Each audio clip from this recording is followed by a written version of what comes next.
1897 में की थी और ऐतिहासिक स्कूल की स्थापना दिवस।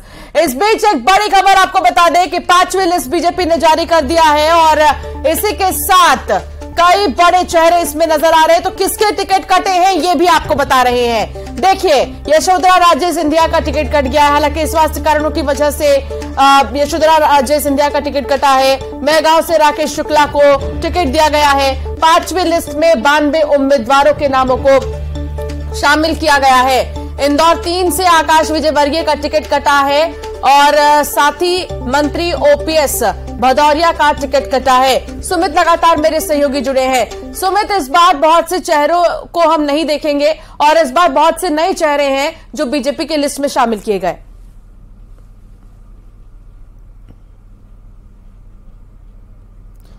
सुमित तक आवाज नहीं पहुंच पा रही है। शैलेंद्र हमारे साथ लगातार जुड़े हैं। शैलेंद्र, लगातार हम चर्चा भी कर रहे हैं, कई ऐसे चेहरे हैं जिनके नाम शामिल नहीं है और कई ऐसे चेहरे हैं जिनको मौका दिया गया है।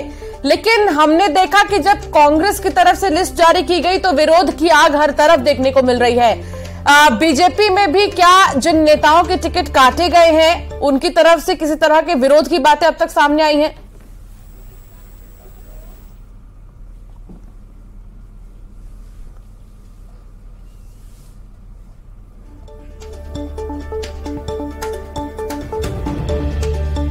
तो एमपी में बीजेपी ने 5वीं लिस्ट जारी कर दी है और इसी के साथ आपको दिखा रहे हैं कि आखिर किसे कहां से उम्मीदवार बनाया गया है।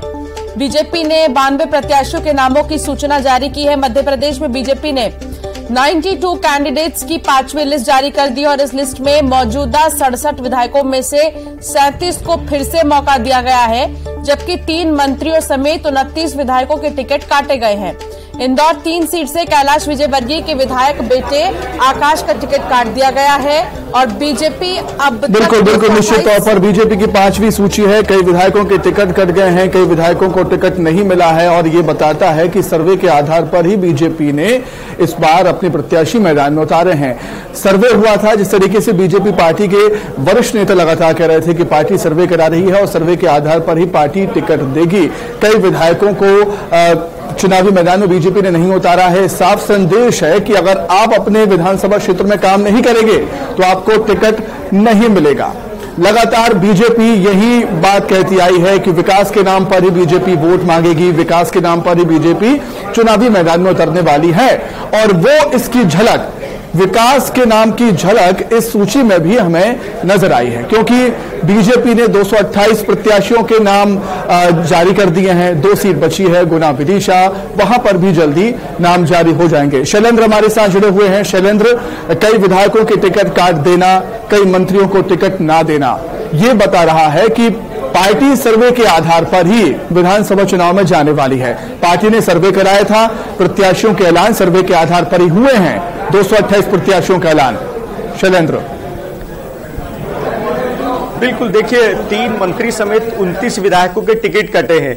इसमें कई बड़े चेहरे जिनके टिकट काटे गए, चौंकाने वाले भी हैं। देखा जाए तो उज्जैन से पारस जैन का टिकट कटा है। बड़े कद्दावर मंत्री माने जाते रहे, हमेशा बड़े नेता हैं, लेकिन उनका टिकट भी इस बार पार्टी ने काट दिया। कुल 29 विधायकों के टिकट काटे गए हैं। सर्वे को ही प्राथमिकता दी गई है। पार्टी ने जितने भी सर्वे कराए थे उसमें जिन भी विधायकों की हालत कमजोर दिखी या लगा कि ये हार सकते हैं, पार्टी ने कड़ा फैसला लिया और उनका टिकट काट दिया। तो कहीं ना कहीं वर्ष 2018 की तरह तस्वीर दिख रही है कि पिछले चुनाव में ही पार्टी ने टिकट काटे थे और इस बार एक बार फिर सर्वे को आधार बनाया है और ऐसे विधायकों के टिकट काट दिए हैं जो कि लगता नहीं था कि इनके टिकट कटेंगे। ये भी चौंकाने वाला है कि टिकट काटने के साथ साथ पार्टी ने कांग्रेस से जिन नेताओं को शामिल किया उन्हें भी टिकट दिए। मतलब जो कमिटमेंट किया गया था कि आप भाजपा में अगर आते हैं तो हम आपको मौका देंगे, तो भाजपा ने इस बात से भी कोई परहेज नहीं किया कि दूसरी पार्टी से आए किसी नेता को टिकट नहीं दिया जाए। तो दोनों ही फार्मूले को, सर्वे को आधार मान के या जो प्रॉमिस को पूरा करने के चक्कर में अपने पुराने चेहरों को बाय बाय कहना, क्या बीजेपी ने चुनौती अपने लिए नहीं खड़ी कर दी है?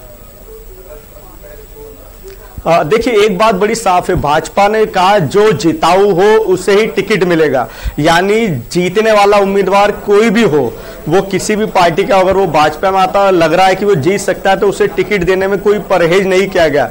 और वैसे भी भाजपा की एक रणनीति होती है, टिकट के बाद या टिकट के पहले ही कुछ ऐसे नेता जो नाराज हो सकते थे, जो लगता था कि ये नाराज होकर कुछ बगावत कर सकते, विरोध के सुर बुलंद कर सकते, उन्हें मनाया गया, उनसे बात कर ली गई, उन्हें समझाइश दी गई है। और अगर अब विरोध भी होता है तो पार्टी यही करेगी कि उन नेताओं को संगठन की दुहाई देकर, संघ के तरीके से, इस तरीके से मनाकर फिर से बिठा लेगी। तो भाजपा में देखिए, अब अभी तक 5वीं सूची है, इसके पहले 4 सूची आई, कुछ दिन विरोध दिखा थोड़ा सा और सब सुर थम गए। तो पार्टी इस नीति पर पहले से ही काम करने लग जाती है कि कोई विरोध ज्यादा ना हो। तो ये जरूर आपने कहा पुराने चेहरे हैं, उनको नाराज किया, तो ये नाराजगी तो जब 2020 में सिंधिया खेमे के एक साथ 22 मंत्री आए थे तब भी निकली थी, खुलकर नेताओं ने विरोध किया था। लेकिन उसके बाद सिंधिया जब आए तो सबसे बड़ी खिलाफत करने वाले जयवान सिंह पवैया, अब हम देखते हैं तो दोनों गले में हाथ डालकर आपको दिखाई देते हैं। तो पार्टी में जो ऊपर से लाइन तय हो जाती है उसके खिलाफ कोई नेता जाता नहीं, ऐसा दिखता है। प्रभात झा जो कि ग्वालियर के बड़े पूर्व प्रदेश अध्यक्ष, बड़े नेता, वो खुलकर सिंधिया की खिलाफत करते थे, विरोध करते थे। लेकिन अभी कुछ दिन पहले तस्वीर आई थी, दोनों एक ही घर में बैठकर थाली में अलग अलग भोजन करते हुए देखे गए। तो ये भाजपा में कहीं ना कहीं आपस में समझाइश देकर सबको साथ कर लिया जाता है। तो निश्चित ही कुछ दिन में आप जो अभी विरोध 1-2 दिन में देखने को आएगा वो भी थम जाएगा और पार्टी संगठन के सब लोगों को लगाकर मना लेगी और पुराने कार्यकर्ता भी साथ आ जाएंगे, ऐसा पार्टी मानकर चलती है।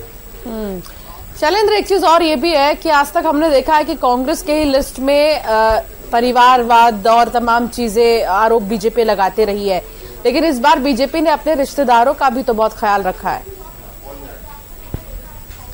हाँ, देखिए, अगर ये बात करी जाए तो जैसे कि गौरी शंकर बिसेन की बात की जाए तो वो उम्र दराज मंत्री थे, लेकिन उन्होंने यही बात की थी और उन्होंने पहले ही कह दिया था कि मैं मेरी बेटी के लिए टिकट चाहता हूं, तो उन्होंने उनकी बेटी को टिकट दिला दिया। तो पार्टी में इस बार देखने में आया है कि कई ऐसे चेहरे मौका दिया, जैसे कि जोबट से सुलोचना रावत है, उनके बेटे विशाल रावत को टिकट दिया। तो अब ये अलग बात है, सुलोचना रावत कुछ समय से बीमार थी, तो ये मजबूरी थी कि वो सुलोचना रावत चुनाव नहीं लड़ सकती थी, तो उनके बेटे को लड़ा दिया जाए। तो कहीं ना कहीं पार्टी ने कई ऐसे चेहरे हैं जिन्हें टिकट दिया है, जो कहीं ना कहीं, जैसे कि आप देखें तो विजय शाह को पहले ही टिकट दिया जा चुका है खंडवा से, हरसूद से, और अब उनके ही भाई आज टिमरनी से संजय शाह, ये दोनों सगे भाई हैं, उन्हें भी टिकट दे दिया। तो परिवारवाद की बात करना अलग बात है कि हम परिवारवाद को महत्व नहीं देंगे।